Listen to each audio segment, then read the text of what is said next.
The boy who rode a sheep to school. In a little Welsh village on top of a mountain, there lived a boy called Billy, who was always late for school. His mother called him. His father called him. He set off early enough, but he never got there on time.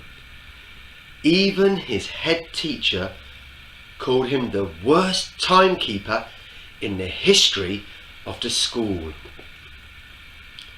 One morning, Billy set off as usual when his mum and dad left for work. He got to the top of the mountain and sat down, as he always did, to look at the beautiful view. He could never resist it. "Hurry up, Billy," said a voice, "or you'll be late again." Billy looked around to see who'd spoken. He never saw anyone up on the mountain at that time in the morning, but there was just one sheep staring right at him in that way that only sheep do. He thought he was hearing things in the wind, so he shrugged his shoulders and he looked back at the view again. "I know it's a wonderful view," said the voice, "but you haven't got time, Billy. You need to get to school." Billy looked around again, but there was just one sheep staring right back at him. "Did you just talk to me?" asked Billy. "Well, of course I did," said the sheep.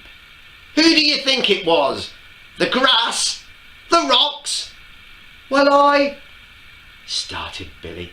"Yes, I know I'm a talking sheep," said the sheep. "I don't usually talk to people, but you're always late, and I thought I would help you. I can get you to school on time. I know the secret ways of this mountain. We sheep have walked this mountain since time began.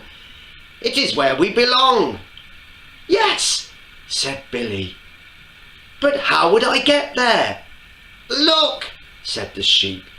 "Just jump on my back and let's go. We haven't got time to chat because I need a disguise too."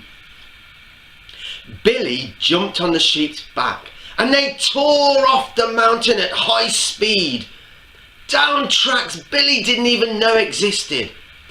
As they got close to the school, the sheep jumped into some gardens and headed for the washing lines.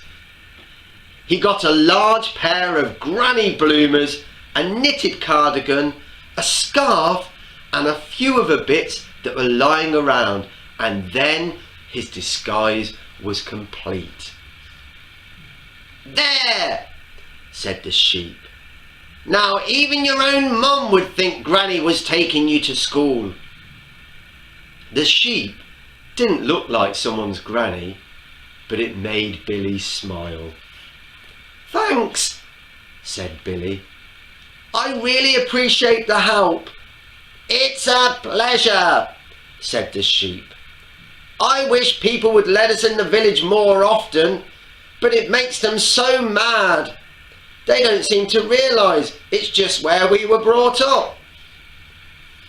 Billy was actually early for the first time in his life.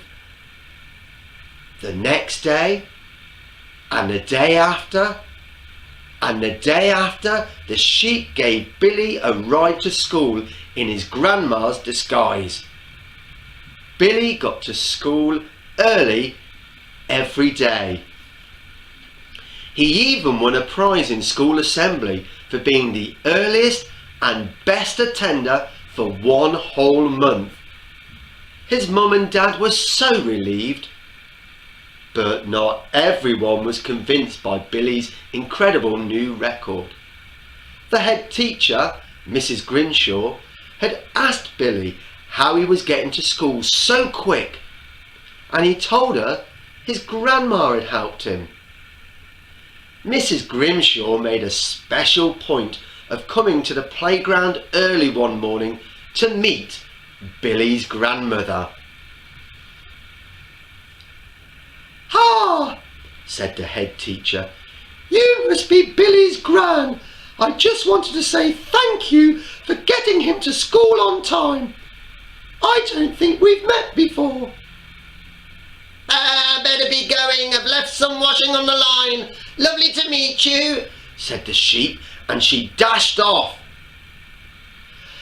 The head teacher was very suspicious and rushed to get her binoculars.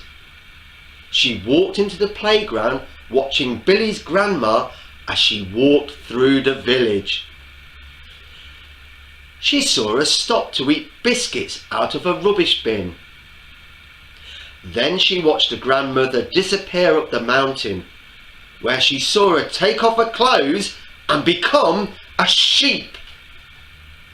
At that moment, Mrs. Grimshaw was by the school gate and slipped on some sheep poo. She dropped her binoculars to the floor. She could not believe her eyes. She needed a cup of tea and biscuits to calm down and hatch a clever plan.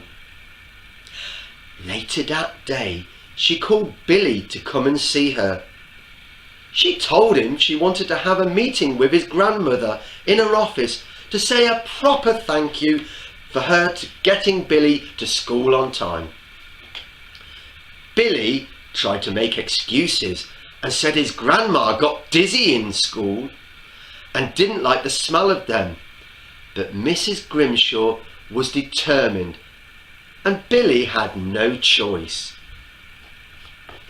So the next morning, the grandmother and Billy went into the head teacher's office, looking very sheepish. The office was very hot, as the heating had been left on all night on purpose. "Well," said Mrs. Grimshaw, "what a pleasure!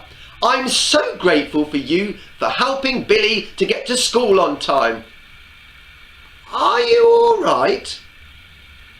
You look like you're having a hot flush." "I'm feeling a little bad," said Billy's grandma. "Would you like a mint tea?